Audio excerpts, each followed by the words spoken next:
வீசுது. உங்கள் சத்யாவில் குளு குளு ஏசி ஆஃபர். சத்யா.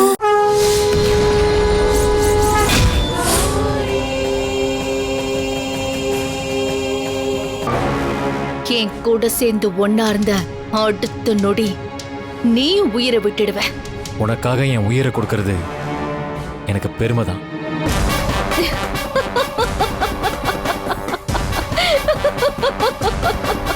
அது மட்டுமா, 3 ஜென்மமா தவம் இருந்து அடைய காத்திருந்த லட்சியத்தை இன்னைக்கு நான் அடைய போறேன்.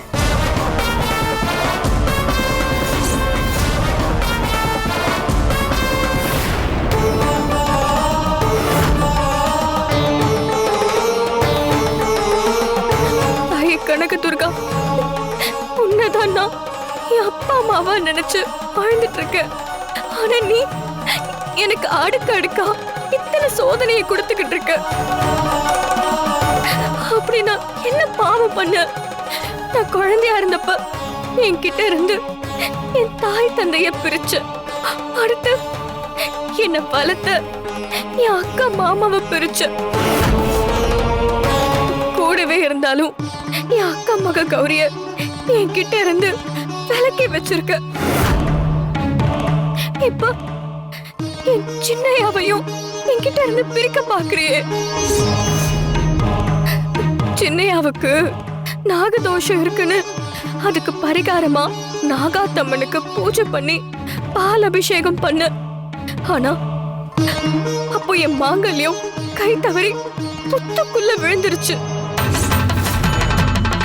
அப்பவும் என் சின்னையா உயிருக்கு ஆபத்து இருக்குன்னு நீ குறிப்பால உணர்த்துறதா நினைச்சு நாகம் கொத்தினாலும் பரவாயில்லன்னு புத்துக்குள்ள கைய விட்டு மாங்கல்யத்தை நான் வெளியெடுத்த. அப்பவே நீ ஏன் உசிரை எடுத்துட்டு என் சின்னையாவ ஆபத்துல இருந்து காப்பாத்திருக்கலாமே. நாகாத்தம்மனோட பிரசாதத்தை நெத்தியில வச்சுக்கிட்டு சந்தோஷமா வெளியில போன சின்னையா கொஞ்ச நேரத்திலே திரும்பி வந்துட்டாரு. அப்ப அவர் முகமே சரியில்லை. ஆனா வந்த கொஞ்ச நேரத்திலேயே வீட்டுல ஆளையே காணோம். எங்க போனாருன்னு தெரியல. இப்ப அவரோட போனும் சுவிட்ச் ஆஃப் ஆயிருக்கு. என் சின்னையாவுக்கு ஏதாவது ஆயிருமோன்னு எனக்கு பயமா இருக்கு தாயி. நேத்து சின்னையா கட்டில்ல நாகம் படுத்திருந்ததும் இன்னைக்கு நானும் கௌரியும் ஒரே நேரத்துல தற்கொலை பண்ணிக்க பார்த்ததும், ஆனா இப்போ சின்னையாவுக்கும் ஏதோ தோன்றதும், இதெல்லாம் ஏன் நடக்குதுன்னே தெரியல. கௌரி சொன்ன மாதிரி வீட்டுக்குள்ள ஏதாவது கெட்ட சக்தி புகுந்துருச்சா? நீயே சொல்லு தாயி, எனக்கு இப்பவே விளக்கம் கொடு. அப்பதான் நான் என் சின்னையாவை காப்பாத்த முடியும். எனக்கு ஒண்ணுமே புரியல தாயி. என் சின்னையாவுக்கு என்ன ஆச்சு? அவர் எங்க போனாரு, எங்க இருக்காருன்னு நீதான் எனக்கு சொல்லணும். என் சின்னையா உசுருக்கு எந்த ஆபத்தும் வந்துடாம நீதான் அவரை காப்பாத்தணும்.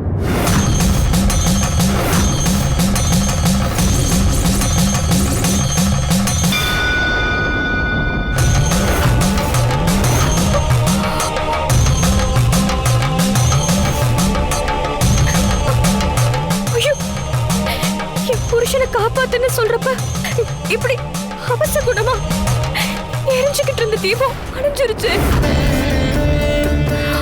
அப்படின்னா என் சின்னையா உசுருக்கு ஆபத்தா? நான் என்ன பண்ணுவேன்?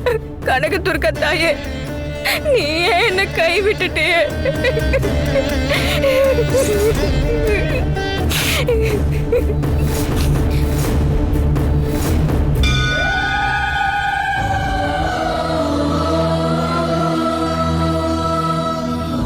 துர்கா, நான் என்னைக்கும் உன்னை கைவிட மாட்டேன். எப்பவும் உனக்கு துணையா இருப்பேன். அதுக்காக தானே மனுஷ ரூபம் எடுத்து உன் கூடவே இருக்க. துர்கா, உன் சின்னையா ஒரு தீய சக்தியோட பிடியில மாட்டிக்கிட்டு பெரிய ஆபத்துல சிக்கி இருக்கிறது உண்மைதான். அந்த தீய சக்தி கிட்ட இருந்து அவரை மீட்டு கொண்டு வர சக்தி உன் மாங்கல்யத்துக்கு உண்டு. நான் முன்னாடியே சொன்ன மாதிரி உன்னோட புத்திசாலித்தனத்தாலையும் என்னோட அருளாலையும் தான் உன் சின்னையாவை காப்பாத்த முடியும். கனகாவ வந்து சொன்னா நீ கேட்க மாட்ட. நான் ஏதோ விளையாடுறதா நினைப்ப. வேற ஒரு ரூபத்துல வந்து சொன்னாதான் நீ நம்புவ.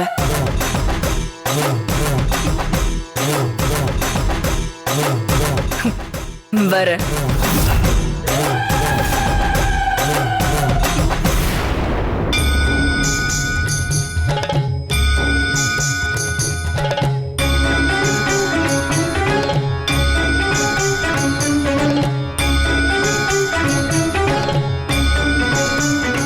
பிரச்சனை என்னன்னு எனக்கு தெரியும். அதுல இருந்து உன்னை மீட்டு எடுக்கவும் என்னால முடியும். என்ன நான் சொல்றத நம்ப முடியலையா? அப்படின்னா நான் உன் வாழ்க்கையில நடந்த ஒரு சம்பவத்தை பத்தி சொல்றேன். நேத்து நீ உன் புருஷனோட நாகதோஷத்தை நிவர்த்தி பண்ண நாகாட்டு அம்மன் கோயில்ல பாம்புக்கு பாலாபிஷேகம் பண்ணுன. அப்போ உன் மாங்கல்யம் பாம்பு பொத்துக்குள்ள தவறி விழுந்துடுச்சு. அது இது எப்படி உனக்கு தெரியும்? அம்மன் அருளால அவளோட வாக்கு கேட்டு குறி சொல்றவன் நான். உன் முகத்தை பார்த்தே உன்னோட முழு ஜாதகத்தையும் நான் சொல்லிடுவேன். அப்படியா? அந்த கனக துர்கா தாயி நேர்லயே வந்துதான் நினைச்சு கேக்குற. என் சின்னையா இப்போ ஏதோ ஒரு ஆபத்துல சிக்கிக்கிட்டு இருக்காருன்னு தோணுது. அவரை காப்பாத்து நீதான் வழி சொல்லணும் தாயி.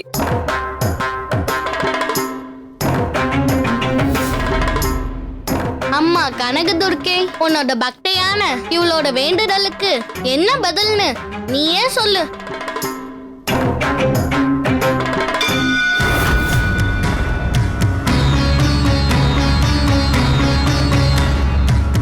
தாய், என்னோட அருளாசி எப்பவும் உனக்கு இருக்கு.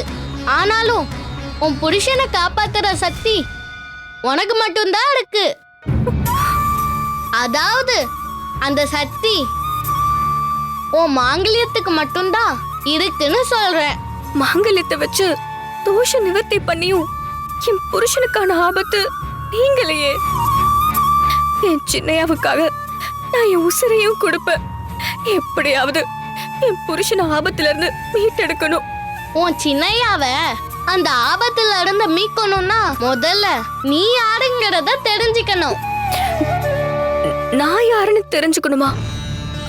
என்ன சொல்ற? ஆமா, நீ யாரு தெரியுமா? நீ யாரு, உன் சின்னையா யாரு, உங்க 2 பேருக்கும் என்ன உறவு, இதெல்லாம் தெரிஞ்சுதான் நீ உன் சின்னையாவ அந்த தீய சக்திகிட்ட இருந்து காப்பாத்த முடியும்.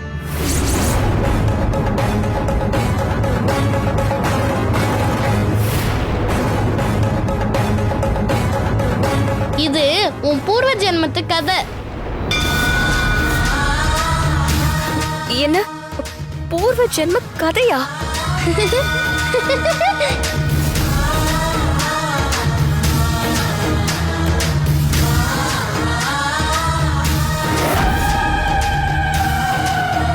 உன் புத்திசாலித்தனமும் கடவுளின் துணையும் 2ம் சேர்ந்துதான் உன் புருஷனை மீட்க முடியும். அதுக்கு நீ உன்னோட 3 ஜென்மத்துக்கு முந்தைய கதையை கேட்டா உனக்கு எல்லாம் தானாவே புரியும். 3 ஜென்மத்துக்கு முந்தைய கதையா? ஆமா, அந்த கதையில தான் உன் புருஷனை நீ மீட்கிறதுக்கான சூட்சமம் இருக்கு. அப்படியா? அப்ப அது என்னன்னு சீக்கிரம் சொல்லு. 100 வருஷத்துக்கு முன்னாடி இந்த அம்மன் சன்னதியில தான் ஒரு கதை ஆரம்பிச்சது.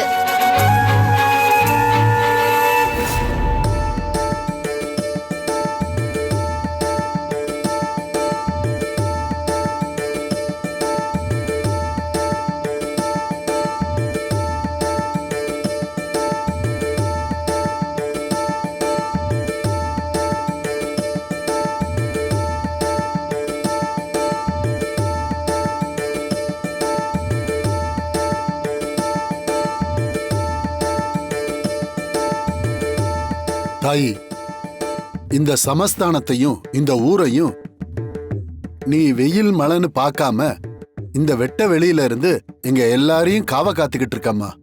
அதனால நம்ம ஜமீன் ஐயா தான் சொந்த செலவுல உனக்கு ஒரு கோவில் கட்டி குடமுழுக்கு பண்றதா சொல்லி இருக்காருமா. பூசாரி, சத்துருக்களுக்கு எதிரான போர்ல நான் வெற்றி பெற உதவி பண்ணதுக்காக அம்மனுக்கு நன்றியை செலுத்துறதுக்காக தான் இந்த திருப்பணியை செலுத்த போறேங்கிறத ஜனங்களுக்கு தெளிவா புரியுற மாதிரி சொல்லுங்க. அதோட நான் கட்டி முடிக்க போற அந்த கோவில்ல தான் நம்ம இளந்திரையனோட கல்யாணத்தையே நடத்த போறேன். நல்லதுங்க ஐயா. நம்ம கல்யாணத்துக்கு மாமா இப்பவே நாள் குறிச்சிட்டாரே.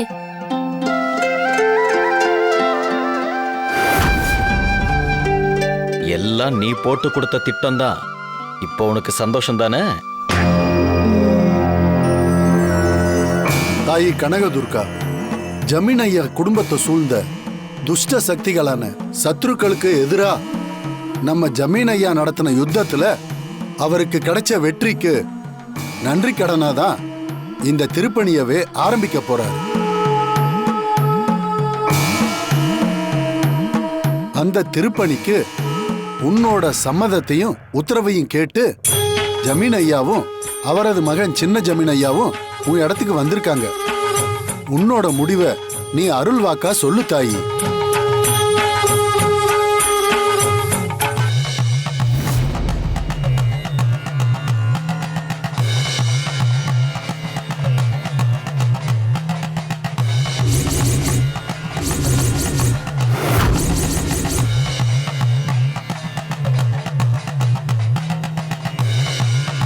இங்க இருக்கிறவங்கல்ல யார் உடம்புக்குள்ள சாமி இறங்கும்னு தெரியலையே. இந்த ஊர்ல எப்பவும் சாமியார்றவ ஒருத்தி தான். ஆனா என்னமோ தெரியல, இன்னைக்கு அவளை காணோம். ஆமா. யார் உடம்புக்குள்ள சாமி இறங்குதுன்னு பொறுத்திருந்து பாப்போம்.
தாயே கனகதுர்கா, நீ கனவுல வந்து எனக்கு குதிரை வேணும், அதோட ஒரு பெரிய வாளும் வேணும்னு உத்தரவு கொடுத்த.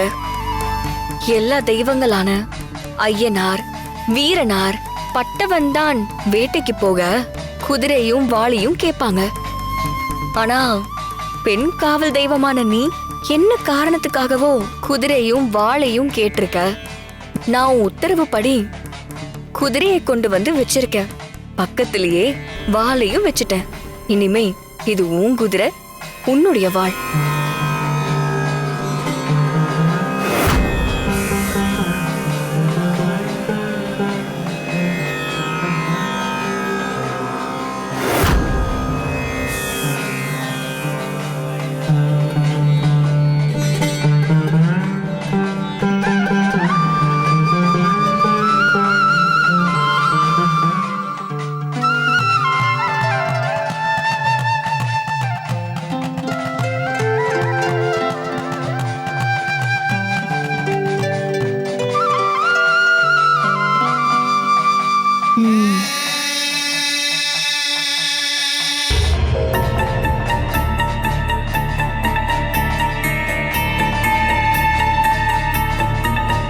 உனக்கு அருள் வந்தது போல சாமியாடி கோவில் கட்டுறதுக்கு சம்மதம் சொல்லு. டேய்!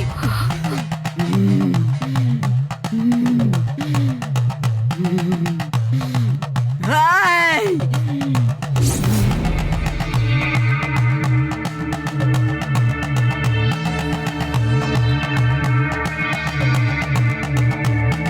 டேய்!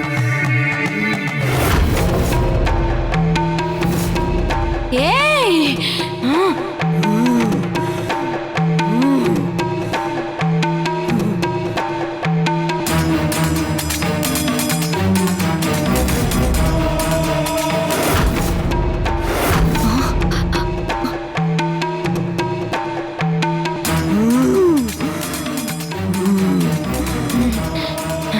ஏய் நீதான் ஆத்தாவா?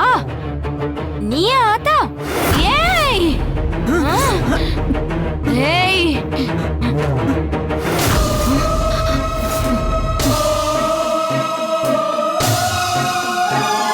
எப்படி ஏன் வசி இப்படியில இருந்து இவ வெளியே வந்தா?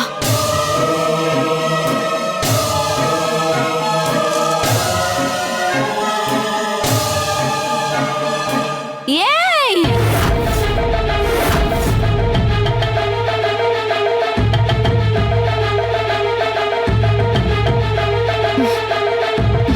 நீ தர்மத்தின் படியோ இல்ல என்னோட துணையோடையோ சத்ருக்களை அழிக்கிற அந்த யுத்தத்துல வெற்றி பெறல. விஷ கன்னிகாங்கிற ஒரு துஷ்ட சக்தியை துணைக்கு வச்சுக்கிட்டு சூழ்ச்சி செஞ்சு எதிரிகளை அடைச்சு வச்சிருக்க. அது போர் தர்மமே இல்ல.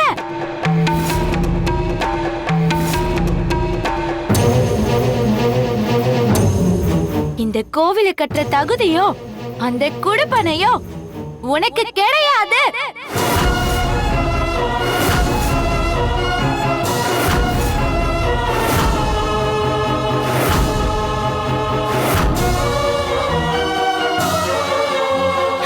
நீ செஞ்ச பாவங்களை கழுவிட்டு உன் வம்சத்துல இருந்து ஒருத்தன் வருவான்.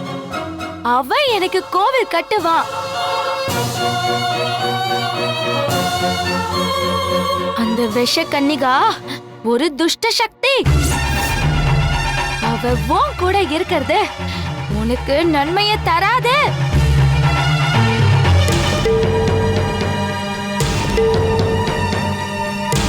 இந்த சாமியாடி குழலி இருக்கிற வரைக்கும் நான் நினைச்சபடி என் லட்சியத்தை என்னால் அடையவே முடியாது. முதல்ல இவளை கொண்டு புதைக்கணும். அதுக்கப்புறம் அந்த கனக துர்காவோட சக்தியை அழிக்கணும்.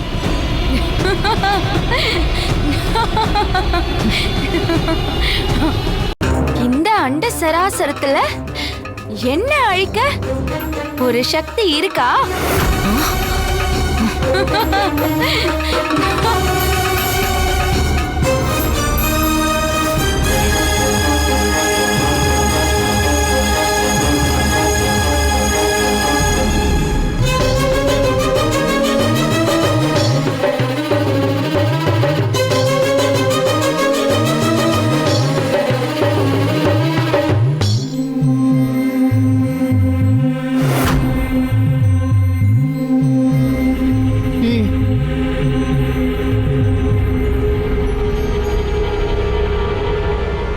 ஜமீன் ஐயா, அம்மனுக்கு தீபாராதனை காட்டலையே. எனக்கு பதிலா இளந்திரையன் இங்க இருப்பான். அப்பா, நான் இருந்து பாத்துக்கிறேன். ம்.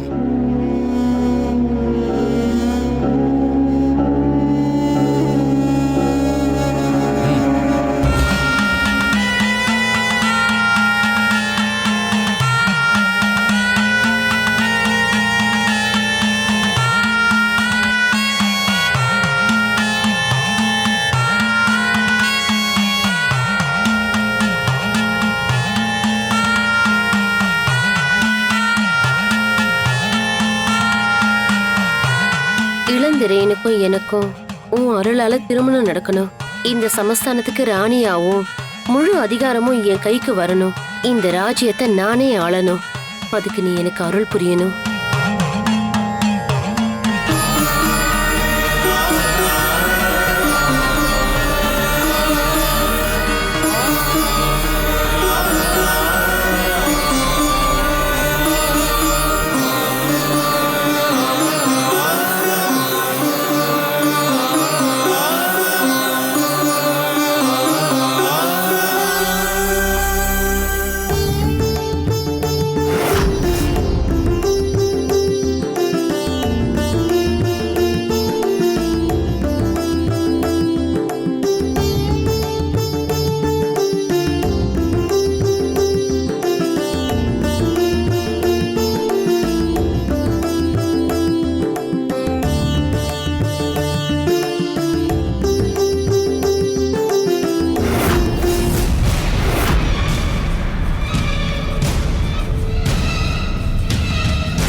ஒன்றும் இல்லை, அங்கே நின்னா சூரிய வெளிச்சத்தில் அம்மன் சிலையை சரியாக பார்க்க முடியல. அதனால தான் இங்கே வந்தேன்.